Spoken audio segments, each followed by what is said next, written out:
కార్తీక మాసం సందర్భంగా నర్సరావుపేట డిపో నుంచి పంచారామాలకు ప్రత్యేక బస్సులు ఏర్పాటు చేసినట్లు డిపో మేనేజర్ విజయ్ కుమార్ అన్నారు.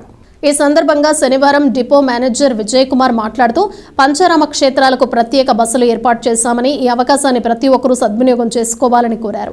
అదేవిధంగా నర్సరావుపేట డిపో నుంచి ప్రతి ఆదివారం, ప్రతి సోమవారం ఉదయం 5 గంటల నుండి సాయంత్రం 10 గంటల వరకు కోటప్పకొండకు ప్రత్యేక బస్సులు ఏర్పాటు చేశామని చెప్పారు. భక్తులందరూ ఈ అవకాశాన్ని సద్వినియోగం చేసుకోవాలని కోరారు.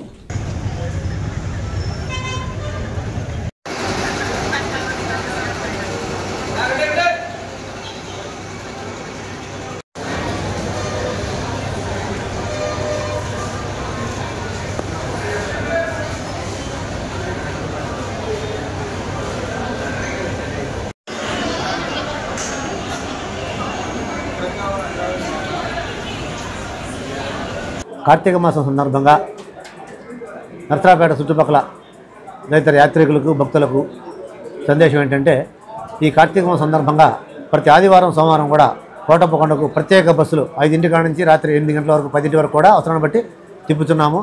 అలాగే ఈ కార్తీక మాసంలో పంచారామాలకి స్పెషల్ బస్సు ఆపరేట్ చేస్తున్నాము. గ్రూపులుగా వచ్చిన నెల అలాగే రిజర్వేషన్ కౌంటర్ ద్వారా కూడా టికెట్లు ఇవ్వడం జరుగుతుందండి. కార్తీక మాసంలో లాస్ట్ సోమవారం కాబట్టి దీన్ని భక్తులందరూ కూడా వినియోగించవలసిందిగా కోరుతున్నాము. అవసరం మేరకు ప్రత్యేక బస్సులు ఏర్పాటు చేసి కార్తీక మాసంలో తిప్పడం జరుగుతుంది. దీన్ని అందరూ కూడా సద్వినియోగపరచుకోవాల్సిందిగా కోరుతున్నామండి.